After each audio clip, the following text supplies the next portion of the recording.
Hello दोस्तों, नमस्कार। स्वागत है आपका आपके यूट्यूब चैनल एग्ज़ाम 91 पे। देखिए दोस्तों, हम लोग ये जूनियर इंजीनियर तकनीकी जो भर्ती परीक्षा हुई थी 2016, ये इसका नाम था, जिसका पेपर दिसंबर 2021 में हुआ था। और ये देखिए जीएस का पेपर है, हम लोग हिंदी का पेपर इसी का कर चुके हैं। जीएस के पेपर में इसमें 17 क्वेश्चन थे, जिसमें से आपको आधे-आधे करके मैं 2 पार्ट में डिवाइड करके दे दूँगा, क्योंकि 2 पार्ट में इसलिए जिससे वीडियो छोटा रहे और आप लोग देख सकें। चलिए पहला क्वेश्चन स्टार्ट करते हैं। बांदीपुर राष्ट्रीय उद्यान भारत के निम्नलिखित राज्यों में से किस में स्थित है? तो कर्नाटक, गुजरात, असम या उड़ीसा। तो जो बांदीपुर राष्ट्रीय उद्यान भारत में जो स्थित है वो कर्नाटक में स्थित है। कर्नाटक में जो कर्नाटक राज्य है, इसके जो चमराजानगढ़ जो चमराजानगर है, वो सॉरी चमराजानगर है, उस ज़िले में स्थित है। ये कर्नाटक, तमिलनाडु तथा केरल जो है राज्यों के त्रिजंक्शन क्षेत्र में स्थित है। तीनों से घिरा हुआ ये है, ठीक है। और इसका जो क्षेत्र है वो 843 वर्ग किलोमीटर क्षेत्र में फैला हुआ है। चलिए, किश्तवाड़ राष्ट्रीय उद्यान भारत के निम्नलिखित में से किस राज्य केंद्र शासित प्रदेश में स्थित है? तो ये जो किश्तवाड़ राष्ट्रीय उद्यान भारत के जो है ये जम्मू कश्मीर राज्य में स्थित है। अब तो ये केंद्र शासित प्रदेश हो गया है, तो ये उसी में स्थित है। और ये जो उद्यान जो है ये चिनाब नदी के ऊपर एक पठार है, उस पर स्थित है। इसका जो कुल क्षेत्रफल है वो 425 वर्ग किलोमीटर का है। चलिए, उस आंदोलन की पहचान करें जो वनों के बारे में आम जनता की जागरूकता का जीवंत उदाहरण है। तो वन महोत्सव, भारत छोड़ो आंदोलन, हरित क्रांति और चिपको आंदोलन। तो यहाँ पे दोस्तों जो वनों के बारे में जो आम जनता को जागरूकता के लिए जीवंत उदाहरण था, तो ये सबसे पहले ये चिपको आंदोलन था, ठीक है। ये तब उत्तर प्रदेश था, लेकिन अब उत्तराखंड है जहाँ पे इसकी शुरुआत हुई थी, ठीक है। तो पूछा जाता है कि इसकी शुरुआत कहाँ हुई थी, तो उत्तराखंड राज्य में हुई थी, ठीक है। इसमें जो हुआ क्या था, किसानों ने जो है वृक्षों की कटाई का विरोध करने के लिए 1973 में चमोली ज़िले में प्रारंभ किया था, ठीक है। इसका आंदोलन के मुख्य नेता कौन थे? सुंदरलाल बहुगुणा थे, ठीक। और कामरेड गोविंद सिंह रावत, चांडी प्रसाद भट्ट तथा श्रीमती गौरा देवी इस आंदोलन के जो है अन्य प्रमुख नेता थे, ठीक है। इतने लोगों ने जो है उसमें शुरू किया था। सन भी पूछा जाता है, और 1973 में कहाँ से, कौन सा जिला? चमोली जिला, जो कि अब उत्तराखंड है, पहले उत्तर प्रदेश ही था। चलिए, 4 नंबर देखिए। भारत में एआई के नेतृत्व वाले नवाचार में तेजी के लिए national association of software and services company यानी कि नेस्कॉम ने मार्च 2021 में एआई गेम चेंजर कार्यक्रम की घोषणा की। निम्नलिखित में से कौन सी कंपनी इस कार्यक्रम के लिए भागीदार है? सबसे पहली बात, ये 2000 का पेपर है, 2021 का, तो 2021 की करंट पूछी गई थी। तो वहाँ पर ये मैं आपको बता दूँ, ये माइक्रोसॉफ्ट का था, ठीक है। माइक्रोसॉफ्ट कंपनी थी। बाकी आपको इससे कोई मतलब नहीं है। अब आपको 2022 और 23 की देखनी है करंट, और वो मैं आपको टाइम टू टाइम कराता भी रहूँगा। चलिए, फिर देखिए, भारत के पहले स्वदेशी रूप से विकसित ऐप स्टोर की पहचान करें जो विभिन्न डोमेन और सार्वजनिक सेवाओं की श्रेणी में 965 से अधिक लाइव ऐप होस्ट करता है। भारतीय ऐप स्टोर, माई गवर्नमेंट सेवा app store, mobile India app store, mobile सेवा ऐप स्टोर। तो ये जो ऐप स्टोर है जो विभिन्न डोमेन और सार्वजनिक सेवाओं की श्रेणी में 965 से अधिक लाइव ऐप होस्ट करता है, तो ये मोबाइल सेवा ऐप स्टोर के नाम से जाना जाता है। चलिए, अन्य परंपरागत तरीकों से तुलना में प्रेशर कुकर में खाना बनाने का काम तेज़ी में से क्यों होता है? कुकर के अंदर पानी का क्वथनांक घटने से तेज़ी से खाना बनने में मदद मिलती है। और कुकर के अंदर पानी का कम क्वथनांक तेज़ी से खाना पकाने में सक्षम बनाता है। कुकर के अंदर उच्च दबाव तथा अधिक क्वथनांक तेज़ी से खाना पकाने में सक्षम बनाता है। क्वथनांक का कोई बदलाव नहीं होता, लेकिन कुकर के अंदर उच्च भाप तेज़ी से खाना पकाने में सक्षम होती है। सबसे देखिए, यहाँ पे जो सबसे बड़ी बात है यहाँ पे कि जो कुकर होता है उसके अंदर क्वथनांक भी ज़्यादा हो जाता है और उसका दबाव भी बहुत ज़्यादा हो जाता है, इसीलिए खाना जल्दी पक जाता है। तो तीसरा ऑप्शन यहाँ पे आपके लिए बिल्कुल सही होगा। चलिए, 7 नंबर देखिए। वायुमंडल में आर्द्रता को मापने के लिए किस यंत्र का उपयोग किया जाता है? वायुमंडल के अंदर जो आर्द्रता मापने के लिए जो है, आर्द्रता की बात की जा रही है, तो सबसे देखो, मैं यहाँ पे ये क्वेश्चन तो नॉर्मल से क्वेश्चन है कि जो आर्द्रता है वो हाइग्रोमीटर से नापी जाती है, बैरोमीटर से प्रेशर नापा जाता है, ठीक है। वायुमंडलीय जो दाब होता है, फिर ये हाइड्रोमीटर लिखा है, इससे अपेक्षिक घनत्व मापा जाता है। पायरोमीटर जो है इससे उच्च तापमान या कह सकते हैं विकिरण मापी होता है ये, ठीक है। चलिए, 3 नंबर पेज पे चलिए। यहाँ पे ईस्ट इंडिया कंपनी ने निम्नलिखित गवर्नर जनरलों में से किसने सबसे विवादास्पद नीति पेश की थी, जो व्यापकगत सिद्धांत कहा जाता था जिसे? इस तरीके का जो एक ही बंदा था जिसको जो या कह सकते हैं व्यापकगत जो नीति जो लाया था वो कौन था? लॉर्ड डलहौजी था, ठीक है। ये एक ही था, इसी ने जो है लेके आया था। चलिए, फिर 10 नंबर देखते हैं। टाटा साइरस मिस्त्री मामले में सुप्रीम कोर्ट के निर्णय के संदर्भ में निम्नलिखित में से कौन सा कथन सही है? सॉरी दोस्तों। देखते हैं कौन सा सही है। सुप्रीम कोर्ट ने NCLAT के उस निर्णय को बरकरार रखा जिसमें मिस्त्री को टाटा सन्स के, देखिए दोस्तों सबसे पहली बात तो ये जो आपको जो क्वेश्चन सामने दिख रहा है ये 2021 के समय का क्वेश्चन है और ये उस समय के करंट का क्वेश्चन है। ये आपके लिए इंपॉर्टेंट नहीं है, प्रीवियस ईयर है, तो देखिए सारे क्वेश्चन उसमें पुट करना पड़ता है। तो यहाँ पे आपके लिए जो ऑप्शन इसका लिया गया था वो दोस्तों बी ऑप्शन लिया गया था। ठीक है, चलिए आगे बढ़ते हैं क्योंकि उस पर टाइम ख़राब करने से कोई मतलब नहीं है। नहीं, टाटा एंड साइंस, ये सुप्रीम कोर्ट ने टाटा अध्यक्ष निदेशक के रूप में साइरस मिस्त्री को बर्खास्त कर दिया था उसमें, तो हाँ टाटा सन्स के फैसले को बरकरार रखा था, तो ये बिल्कुल सही है, तीसरा ही ऑप्शन सही था। चलिए 2021 में भारतीय अंतरिक्ष अनुसंधान संगठन इसरो ने देश के पहले मानव अंतरिक्ष मिशन गगनयान पर सहयोग के लिए निम्नलिखित में से किस देश की अंतरिक्ष एजेंसी के साथ एक समझौता पर हस्ताक्षर किया। ये फ्रांस की एजेंसी थी। ये भी 2021 का क्वेश्चन है, आपके लिए इतना इंपॉर्टेंट नहीं है। जो आपके करंट के क्वेश्चन होंगे ये देखिए प्रीवियस ईयर में करा रहा हूँ। प्रीवियस ईयर क्यों करा रहा हूँ, यहाँ पे करंट के लिए नहीं करा रहा हूँ मैं आपको, जो जिसमें जीएस के क्वेश्चन हैं इसके लिए मैं करा रहा हूँ और आपको वो क्वेश्चन फायदे भी मिलेंगे। अभी नहीं, जब हम लोग इसके प्रैक्टिस करने पे आएंगे, जब हम लोग इसके प्रैक्टिस सेट करेंगे तब आपको इसका फायदा जरूर मिलेगा। 11 नंबर, जब हरे रंग की पत्ती को लाल प्रकाश में देखा जाता है तो वो किस रंग की दिखाई देगी। तो हरा और लाल जब मिलता है तो वो काला रंग बनाता है, तो पत्ती कैसी दिखाई देगी दोस्तों, वो काले रंग की दिखाई देगी। निम्नलिखित में से किस ऊष्मा अंतरण विधि से पृथ्वी को सूरज से ऊर्जा प्राप्त होती है। निम्नलिखित में से किस ऊष्मा अंतरण विधि से पृथ्वी को सूरज से ऊर्जा प्राप्त होती है। देखो देखो इसको इंग्लिश में जो है विकिरण कहते हैं और वरना इंग्लिश में कहेंगे तो रेडिएशन कहते हैं इसको। रेडिएशन से ही हमारे पास सूरज की जो है रोशनी या गर्मी जो भी आती है वो रेडिएशन के माध्यम से आती है, तो उसको विकिरण कहते हैं।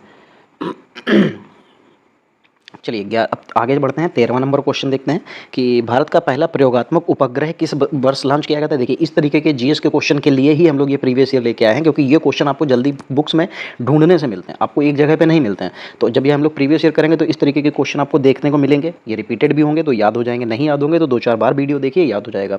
हाँ, दूसरी एक चीज़ दोस्तों मैं आपको बता दूँ, इसका PDF जिसको भी चाहिए आप लोग जाके टेलीग्राम ज्वाइन कर लीजिए, मैं सारे के सारे PDF वहीं पर डाल देता हूँ।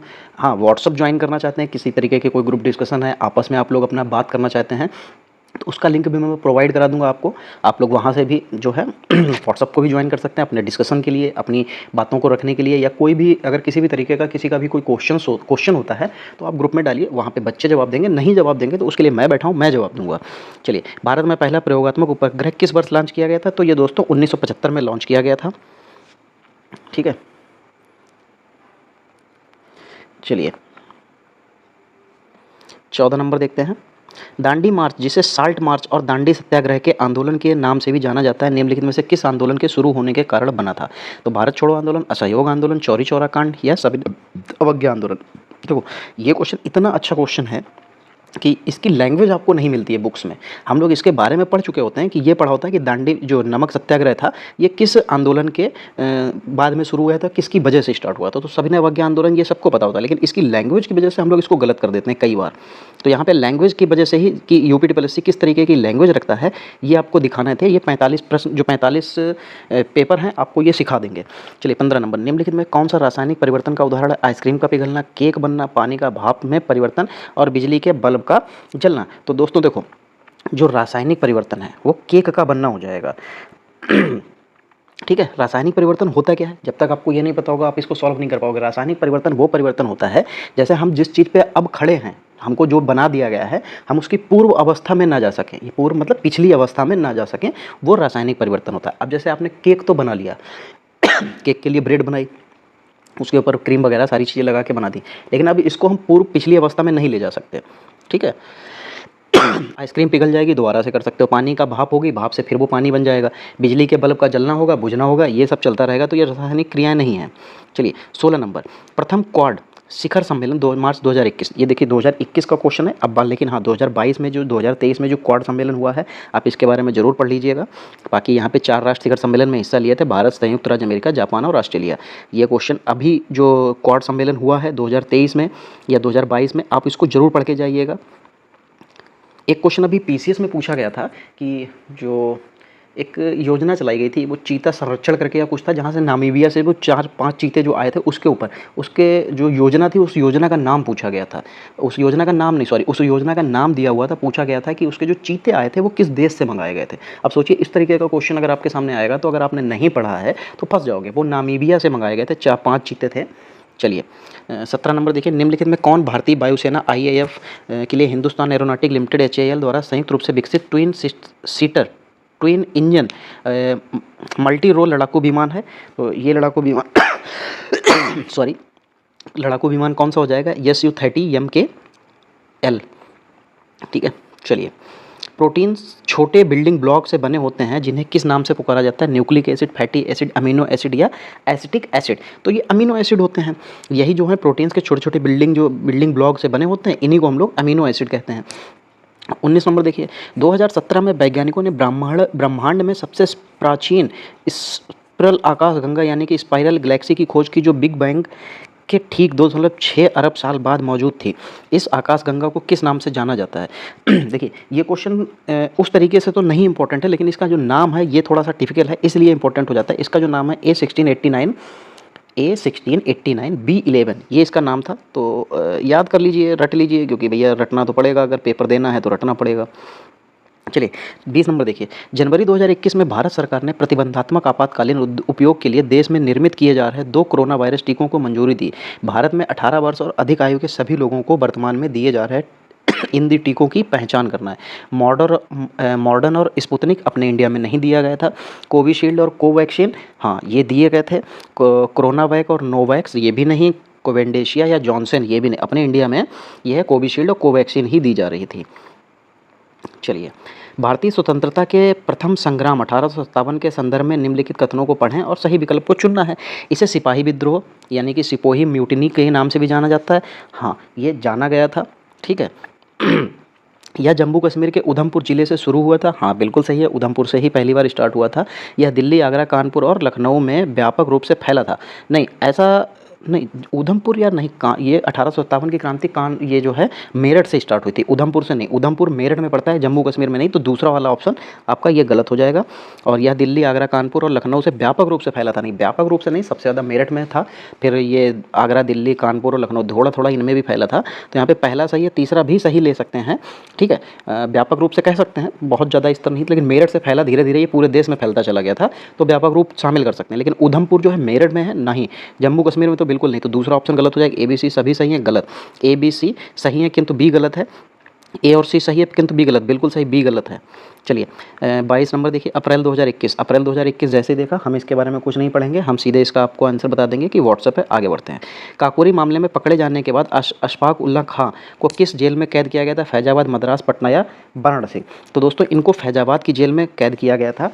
ठीक है इनको 9 अगस्त 1925 को जो है 10 व्यक्तियों ने सहारनपुर से लखनऊ की ओर जो ट्रेन जा रही थी उसको खजाना, जो उसमें खजाना जा रहा था, काकोरी नामक एक स्थान पड़ता है, ये लखनऊ से पहले पड़ता है। और मैं हरदोई का हूँ, हरदोई और लखनऊ के बीच में पड़ता है। ठीक है वहाँ पे इसको लूट लिया था। इसे काकोरी कांड के नाम से जाना जाता है। अब इसका नाम बदल दिया गया है। ठीक है अभी यूपी में इसका नाम काकोरी कांड नहीं रह गया है। ठीक है इसमें 4 लोग थे, अशरफ उल्ला खां, राजेंद्र लाहिड़ी, राम प्रसाद बिस्मिल और रोशन सिंह को गिरफ्तार किया गया था। ठीक है यहाँ पे हरदोई से थोड़ा सा आगे शाहजहानपुर की तरफ हम लोग बढ़ते हैं, तो वहाँ पे पंडित राम प्रसाद बिस्मिल के नाम से एक स्टेशन भी बनाया गया है अभी रिसेंटली ही। ठीक है इनको जो है दिसंबर 1927 में फांसी दे दी गई थी। काकोरी मामले में जो पकड़े जाने के बाद अशरफ उल्ला खां थे, जो इनको फैजाबाद की जेल में रखा गया था। फिर आते हैं पानीपत की प्रथम लड़ाई किस वर्ष लड़ी गई थी? तो ये 1526 में बाबर और इब्राहिम लोदी के बीच में लड़ी गई थी, जिसमें इब्राहिम लोदी जो है मारा गया था। बाबर ने उसी समय पे उसी समय पे मुगल वंश की स्थापना की थी। चलिए 25 नंबर देखिए, मरुस्थलीय मिट्टी के बारे में निम्नलिखित में से कौन सा कथन गलत है? गलत पूछा जा रहा है। तो यह मूल रूप से रेतीली मिट्टी होती है, मरुस्थलीय या रेतीली होगी या नमी की मात्रा को बरकरार रखती है? नहीं, इसमें तो पानी डालते ही सूख जाता है, तो यही गलत हो जाएगा। चलिए फिर आगे बढ़ते हैं, 26 नंबर देखते हैं। पे मा यांगसे मठ निम्नलिखित में से किस राज्य में स्थित है? देखिए ये मठ जो है बहुत फेमस है, ये सिक्किम राज्य में स्थित है। ठीक है ये सबसे प्राचीन मठ है, इसलिए ये फेमस हो जाता है। ठीक है और ये बौद्ध से संबंधित है। फिर देखिए कुतुबुद्दीन ऐबक किस राज्य वंश का संस्थापक था? कुतुबुद्दीन ऐबक जो था, ये पूछा जा रहा है किस राजवंश का संस्थापक था? तो ये गुलाम वंश का संस्थापक था। इसी ने जो है 1206 ईस्वी में कुतुबुद्दीन ऐबक ने जो है गुलाम वंश की स्थापना की थी। और ये गौरी का गुलाम था। इसे लाख बख्श भी कहा जाता है, ये भी पूछा जाता है कई बार हमसे।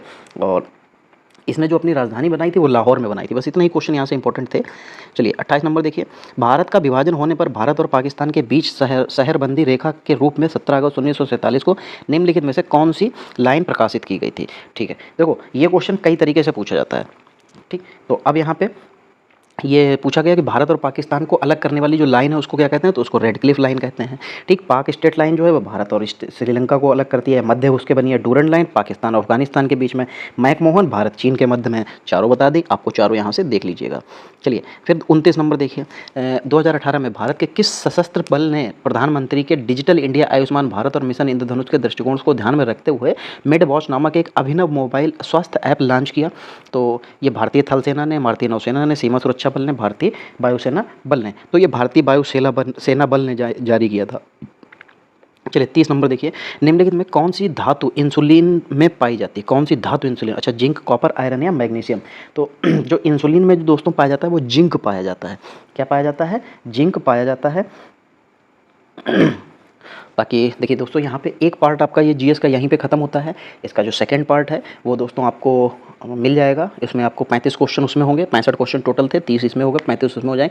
सोचिए अगर मैं एक बार में ही 65 क्वेश्चन लेके आता तो वो लगभग 40 मिनट का वीडियो बन जाता है, क्योंकि देखिए क्वेश्चन को डायरेक्ट बताना नहीं होता, कुछ क्वेश्चन को एक्सप्लेन भी करना होता है। तो इसलिए कुछ क्वेश्चन एक्सप्लेन की वजह से थोड़ा सा टाइम लग जाता है, बड़ा हो जाता है वीडियो। तो इसलिए मेरा मानना है कि अलग अलग पार्ट में अगर ले लीजिए तो आप भी छोटा वीडियो जल्दी से देख सकते हैं, और बड़ा वीडियो आप भी थोड़ा सा इग्नोर करते हैं। तो कोशिश ये कीजिए कि वीडियो जरूर देखिए, सारा का सारा वीडियो देखा करिए। चलिए दोस्तों, आज की क्लास को यहीं पे समाप्त करते हैं। अगर आपको वीडियो अच्छा लगा है तो आप लोग वीडियो को शेयर कर दीजिए, वीडियो को लाइक कर दीजिए और चैनल को सब्सक्राइब कर लीजिए। और पीडीएफ के लिए आप लोग टेलीग्राम चैनल को ज्वाइन कर लीजिए। चलिए मिलते हैं अगली क्लास में, तब तक के लिए जय हिंद दोस्तों।